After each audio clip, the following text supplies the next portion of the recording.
2024 లేదా 25లో డిగ్రీ లేదా బీటెక్ చదివారా? సాఫ్ట్‌వేర్ జాబ్ కోసం ఎదురు చూస్తున్నారా? అయితే కోడ్ జ్ఞాన్ 100 డేస్ కోర్సులో చేరండి, జాబ్ సాధించండి. నమస్తే, వెల్కమ్ టు సుమన్ టీవీ. ప్రస్తుతం అంతా ఉన్నారు కరెంట్ అఫైర్స్ పై ఎప్పటికప్పుడు అప్డేట్స్ ఇస్తూ ఎటువంటి విషయం గురించైనా నిర్భయంగా మాట్లాడగల బ్రతుకు జట్కా బండి, సంసారం ఒక చదరంగం కార్యక్రమాల ద్వారా సెలబ్రిటీ అయినటువంటి మనందరి అభిమాన అడ్వకేట్ రమ్య గారు ప్రస్తుతం అంతా ఉన్నారు. నమస్కారం మేడం. నమస్తే మేడం, ఇప్పుడు మనం సిచ్యువేషన్ చూస్తున్నట్లయితే ఇంట్లో భార్యాభర్తల మధ్య చిన్న చిన్న వివాదాలు ఉండి ఎవరికి వాళ్ళు విడిగా ఉంటూ కూడా అంటే ఒక మహిళ వచ్చేసి అంటే 498A కొంత మిస్యూజ్ చేస్తున్నారనే అపోహలు నిజాలు కూడా నిజంగా ఉన్నాయి. సో ఈ సందర్భాల్లో పాపం మరి అటువైపు వాళ్ళు అబ్బాయి తరపు వాళ్ళు వాళ్ళ సైడ్ నిజంగా జెన్యున్గా ఉన్నప్పుడు మరి వాళ్ళు ఎలా బయటపడాలి అంటే అటు ఆడపడుచులు కానివ్వండి, అత్తగారి మీద కానివ్వండి, మావగారి మీద కానివ్వండి, అందరి మీద కేసులు వేస్తున్నారు. మరి వాళ్ళు ఎలా బయటపడాలి? సో ఒకప్పుడు 498 కేసు అంటే చాలా స్ట్రిక్ట్గా సీరియస్గా ఉండేది. ఆ పెట్టే అమ్మాయికి కూడా ఒక వాల్యూ ఉండేదండి. కానీ మహిళల్ని కిరసనాయలు పోసి పెట్రోల్ వేసి లేకపోతే అదనపు కట్నాల కోసం చంపేసిన సందర్భాల నుంచి పోలీస్ స్టేషన్లో నుంచో పెట్టి హార్ట్ అటాకులతో అత్తమామలు చంపేసే స్టేజ్కి 498 కేసు వచ్చింది. సో దాని మీద ఎక్స్పర్ట్స్ ఒపీనియన్స్ కానీ, సర్వేలు కానీ, రిపోర్ట్స్ కానీ ఇవన్నీ సుప్రీంకోర్టు దాకా వెళ్ళడం, దీనికి సంబంధించి ఎప్పటికప్పుడు అమెండ్మెంట్స్ రావడం. ఒక 5 years బ్యాక్ వీటి మీద బిలో 7 years పనిష్మెంట్ అన్నిటికీ కూడా సిఆర్పిసి ప్రొవిజన్స్లో 41 నోటీస్ ఇష్యూ చేయండి, అరెస్టులు చేయొద్దు, ఇన్వెస్టిగేషన్ చేయండి ఫస్ట్, అందులోనూ ఫ్యామిలీ మ్యాటర్లో.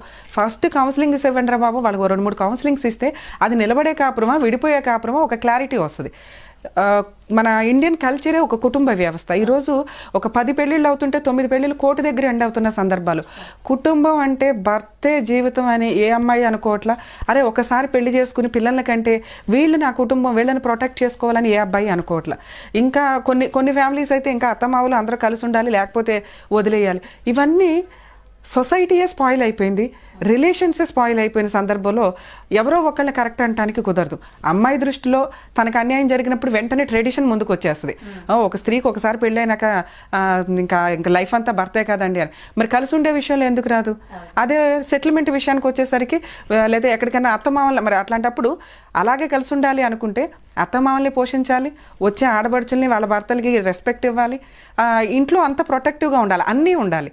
సో విడిపోయేటప్పుడేమో హక్కులు, సాంప్రదాయాలు, ఇండియన్ కల్చరు గుర్తొస్తుంది. కలిసి ఉండాలి అనేటప్పుడు నేను నా భర్త మేమిద్దరం ఎంజాయ్ చేయాలి, మేమిద్దరం బయటికి వెళ్ళాలి. ఈ కల్చరు సింగిల్ వ్యవహారం ఎక్కువైపోయింది. సో దీనివల్ల ఇంకా ఆ క్లాషెస్ ఎక్కువగా ఉండటం వల్ల కేసులు ఈ రోజున ఫైనాన్షియల్గా మహిళలు ఒకప్పుడు పనిని షేర్ చేసుకున్నారు. మహిళలు ఇంట్లో ఉండి ఆవిడేం తక్కువ పని కాదు, పొద్దుట్లేస్తే అర్ధరాత్రి దాకా జీవితం మొత్తం పనిచేసే ఒక సేవకురాలు ఒక రకంగా.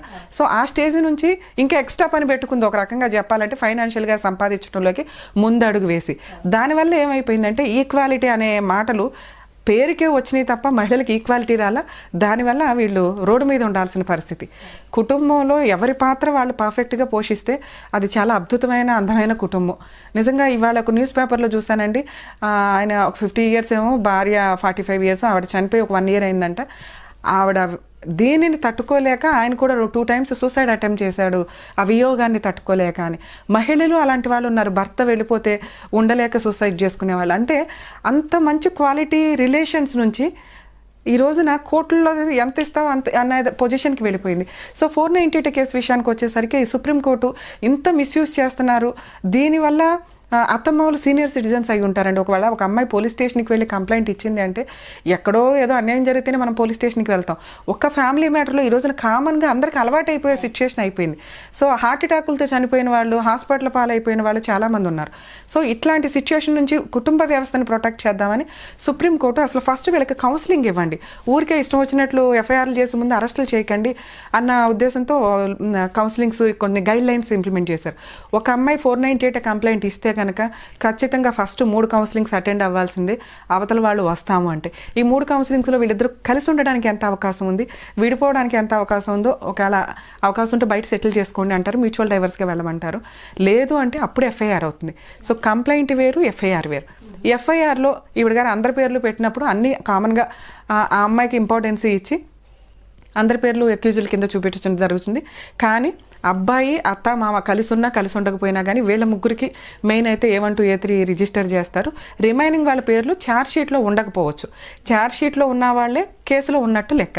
సో స్టేషన్ బెయిల్ అనేది ఈ రోజున కామన్గా ఉందండి. బాగా అప్పటికప్పుడు కొట్టుకొని 100కి డైల్ చేసి కొట్టి దెబ్బలున్న అమ్మాయి ఇమీడియట్గా పోలీస్ స్టేషన్కి వెళ్ళి కంప్లైంట్ ఇచ్చిన కేసుల్లోనే అరెస్ట్ ఉంటుంది తప్ప జెంట్స్ అందరూ భయపడాల్సిన అవసరం లేదు 498 కేసు వేసినంత మాత్రాన.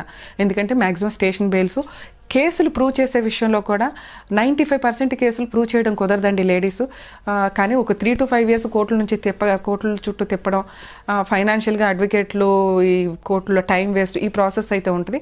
ఈ నరకం పడలేక ₹1 అటు ఇటు అయినా కూడా కొంత అవుట్ ఆఫ్ కోర్ట్ సెటిల్మెంట్లు చేసుకొని మ్యూచువల్ డైవర్స్కి వెళ్తున్నారు. ఒకప్పుడు ఒక 3-4 years ఫైట్ చేసేవాళ్ళు, కానీ ఈ రోజున మ్యాక్సిమం 60% కేసులు ఒక 1 year లోపే సెటిల్మెంట్లు అయిపోతున్నాయి. సో ఎవరు కోర్టుల చుట్టూ తిరిగి టైం వేస్ట్ చేసుకోవడం కంటే ఏదో ఒక క్లారిటీ ఉంటే కలిసి ఉండండి, లేదా విడిపోండి, అంతే తప్ప మాకు న్యాయం కావాలంటే ఏమి న్యాయం? కుటుంబ వ్యవస్థలో నీ దృష్టిలో అతని తప్పు, అతని దృష్టిలో ఈవిడ తప్పు. నెక్స్ట్ మనకి ఇక్కడున్న మైనస్ ఏంటంటే అదే ఫారిన్ కంట్రీస్లో డైవర్స్ అంటే కనుక అతనుకున్న ఇన్కంలో నుంచి 50% అనేది 2 years మ్యారిటల్ లైఫ్ ఉంటే కామన్గా ఉంటుంది ఆయా స్టేట్ల యొక్క లా ప్రకారం. మన ఇండియాలో మెయింటెనెన్స్లు ప్రాపర్గా రావు, అలా అని పనిష్మెంట్లు ప్రాపర్గా పడవు. ఇద్దరికీ లాసే ఈ కేసుల వల్ల. సో ఒకప్పుడు మహిళలు ఏంటంటే కేసు ప్రొసీడింగ్స్లో అట్లా డ్రాగ్ చేస్తే వీళ్ళకి ఏదో న్యాయం జరిగిపోద్ది, వీళ్ళని జైలుకి పంపించేస్తారు అన్న ఒక ఫీలింగ్లో ఉండేవాళ్ళు. తర్వాత ఇప్పుడు అందరికీ అవగాహన వచ్చింది. ప్రతి ఒక్కరికి మీడియాలో, సోషల్ మీడియాలో ఎత్తుక్కుంటున్నారు ఏముంది 498 ఏం పనిష్మెంట్లు పడతాయి ఏంటని. 498 అంటే mental physical harassment. Section 3, section 4 of dowry prohibition act అనేది కామన్గా ఈ 3 సెక్షన్లు ఒక ఫ్యామిలీ కేసులో క్రిమినల్ కేసు వేసినప్పుడు రిజిస్టర్ చేస్తారు. సెక్షన్ 3 అంటే డౌరీ తీసుకున్నందుకు అబ్బాయి వాళ్ళు, సెక్షన్ 4 అంటే అడిషనల్ డౌరీకి హెరాస్మెంట్ చేశారు అని.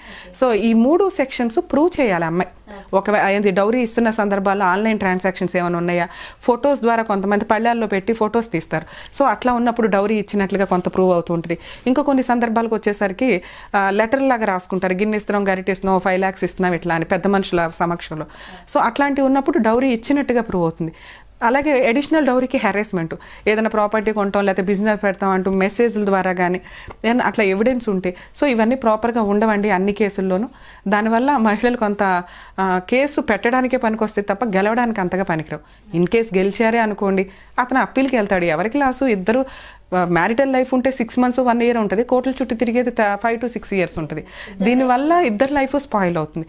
సో మ్యాక్సిమం నిలబెట్టుకోవడానికి ఎంత ఛాన్స్ ఉంటే అంతా నిలబెట్టుకోవాలి, లేదా కోట్ల చుట్టూ తిరగడం కంటే కూడా మీకు ఎంత కాంపెన్సేషన్ మెయిన్గా రీజనబుల్ అనిపిస్తుందో. ఇప్పుడు ₹1 అడిగితే ఎవరు ఎందుకంటే అక్కడ ఉండే మ్యారిటల్ లైఫ్లో వాడు ఇంకో పెళ్లి చేసుకోవాలి, ఆ అమ్మాయి ఇంకో పెళ్లి చేసుకోవాలి, ఎంతో ఉంటాయి.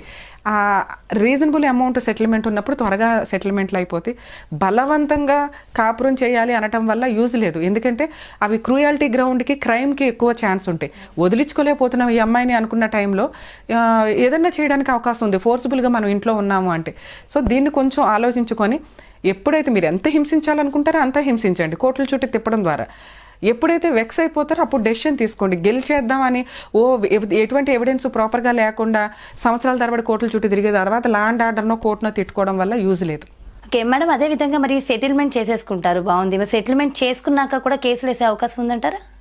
ఇవి చాలా రేర్ కేసుల్లో జరుగుతుందండి. ఒకవేళ సెటిల్మెంట్ అయితే ఫస్ట్ MOU రాసుకోవాలి, మెమో ఆఫ్ అండర్స్టాండింగ్ అంటారు. కండిషన్స్ ఏంటి?